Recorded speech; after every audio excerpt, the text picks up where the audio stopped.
What's up guys, Sean here, and today we're going to talk about a member of the Young Turks going full authoritarian on Chick-Fil-A.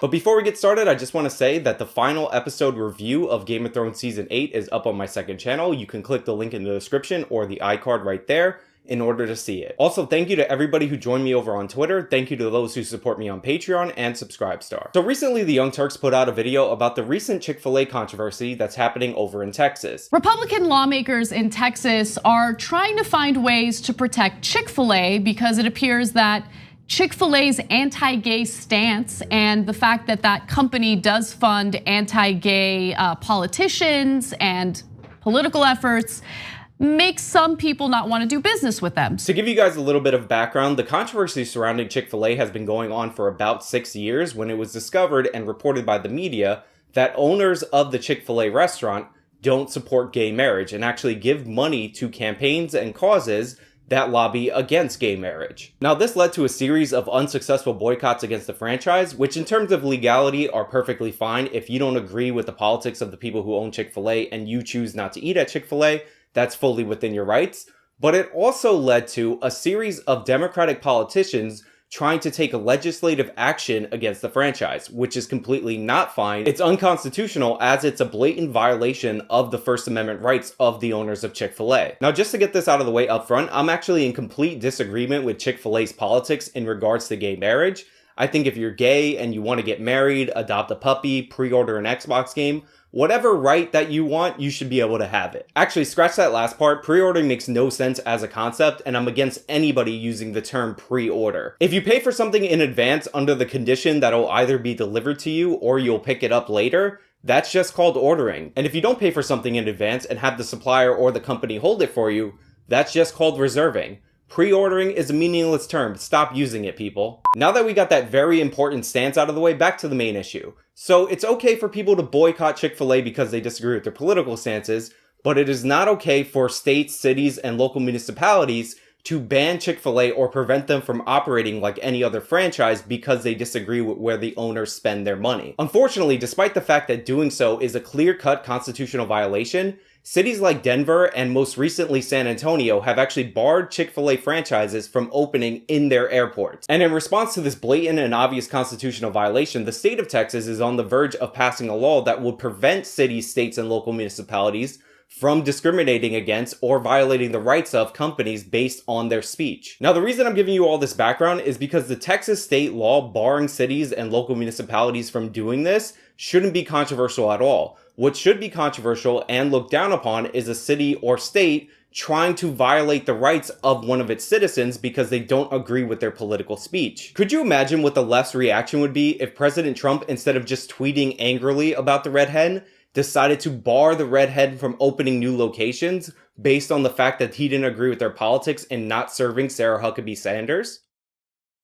Here's the thing though, they are punishing them by saying, no, we're not going to give you this contract. And I think that Chick-fil-A would have a constitutional argument there, but I don't think the government, I don't know, I do know the government can't do that. The government cannot punish an entity for their religious beliefs. This issue is such a no-brainer that Ana from TYT starts off on the right side of this issue.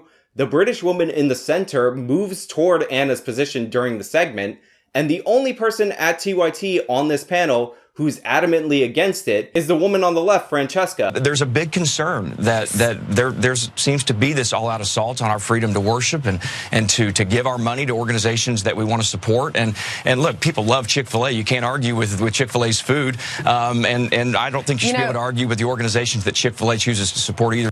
You know, when I get out of my tanning bed in the morning, I like to roll over to Chick-fil-A and just shove my little gullet with all those greasy chickadees. And these breasts right here, oh yeah, they're from all the hormones, but I don't care because I'm an American and I support Chick-fil-A. So first she starts out by mocking the accent of the Texas state representative because, you know, the left always thinks it's funny when you mock people based on their accents. And she also starts making claims about how Chick-fil-A's chicken is full of hormones and bad things for you. I'm pretty sure that Chick-fil-A's chicken completely hormone-free.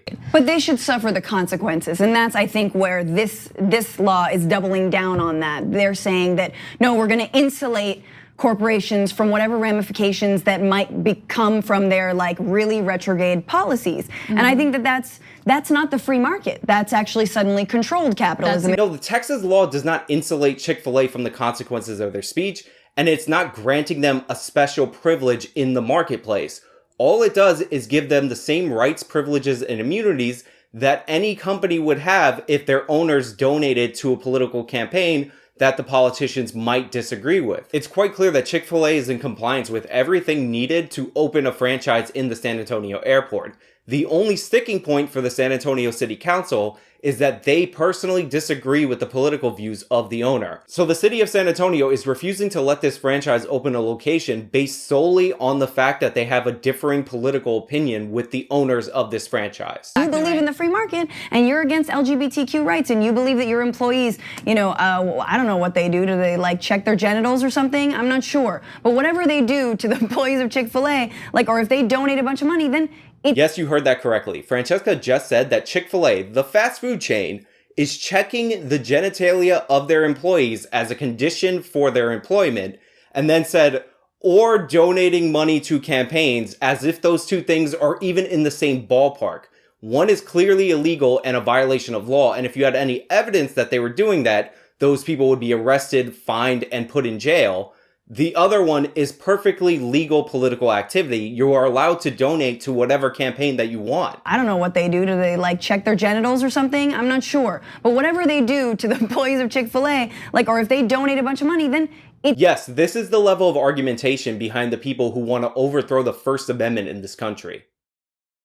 And by the way, in case you were curious about who exactly is making these arguments against the First Amendment, I actually looked up this person and found out that they work for AJ+. AJ+, which if you don't know is owned by Al Jazeera, which if you don't know is owned by the state of Qatar, a nation where homosexuality is illegal and punishable up to 7 years. So we have a person who cashes paychecks directly from a nation that makes it illegal to be gay, telling us that we should throw out our First Amendment and punish Chick-fil-A because their owners supported some campaigns about gay marriage and they were against it. It's our right as consumers and it's city and states' rights to say, no, we don't want you, pass. No, it is not within the city or state's rights to punish people for their political beliefs. That's not how this country works. And it's city and states' rights to say, no, we don't want you, pass. I don't know if it's city and states' rights, though. Why not? Because I don't think that the government can tell Chick-fil-A that they're going to be punished because of their religious views. Now, Ana does a good job taking Francesca to task on this issue because she is advocating for fascist authoritarian policies, and Ana is not that far left. But I believe that if I have a city and then I think that Chick-fil-A reflects badly on my city, because guess what? My city is in the United States. The United States is a country, not a city. The United States purports to be a country of equality and equal representation, purports to be somewhere where LGBTQ people can, exercise all of the rights of anyone else, right? Then that looks bad on my constitution. That looks bad on my country. And as an elected official, looks bad on my city or my state. The fact that Francesca, without blinking, can take money from a country that literally criminalizes being gay, can turn around and say that America can't purport to be a country that upholds the standards of equality and allow Chick-fil-A to operate franchises in city locations, because the owners of Chick-fil-A have a much milder position on the issue than her employer, is completely ridiculous.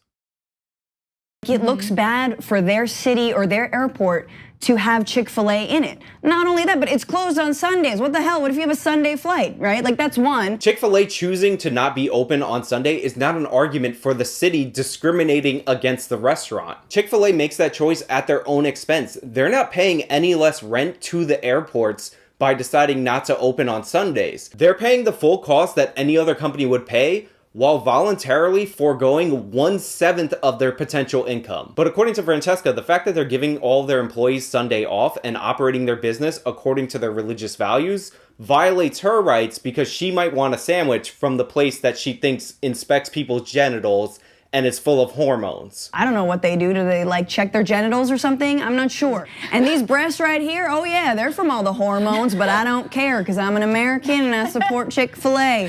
When I walk through the airport or I drive through our community and I see Chick-fil-A closed, and Chick-fil-A has chosen to close its doors on Sunday, as many other businesses do, to allow their employees to worship. And they're not forcing them to worship, they're just allowing them to. And that is so uniquely American. Listen to that quote. That quote was, Chick-fil-A is closed on Sundays, and that represents American values because it represents Christianity. It's conflating Christianity with what he thinks America is. Yeah, and that's bullshit. You know what I mean? And this is where the truth comes out. This isn't about protecting the rights of gay people because, as we previously established, Chick-fil-A is in no way, shape, or form violating the rights of gay people. This is about Francesca hating Christians. Yes, I agree with you. That's not right, because that's not what America is. Yes, it is in fact a sign of American values that a company can choose not to open on a specific day in order to observe their own religious holiday. We have freedom of religion, and the government is not supposed to intervene with the practice of anybody's religion. Yes, I agree with you. That's not right, because that's not what America is. And we're all gonna go to the falafel spot, okay? She follows this up by saying we're all gonna go to the falafel place instead of this evil Christian chicken place. Which again, as we've said previously in the video, the boycotts of Chick-fil-A have been historic failures. Their sales have gone through the roof, and they're the most, if not the second most demanded franchise at airports. But I do have one additional point connected to falafel that just shows how Francesca is fundamentally opposed to American values. You see, I actually have a favorite falafel place. It's on the Upper West Side of Manhattan, and the guy who runs it looks like and may actually be a rabbi. Now this place I'm talking about is A+, top tier all the way. But it is closed for the Sabbath because it is run by a religious Jew. And like Chick-fil-A being closed on Sundays or any halal food place being closed for a Muslim holiday that they're observing, that is also reflective of American values because we have freedom of religion. The only thing that runs contrary to American values in this story is people who are trying to use the force of government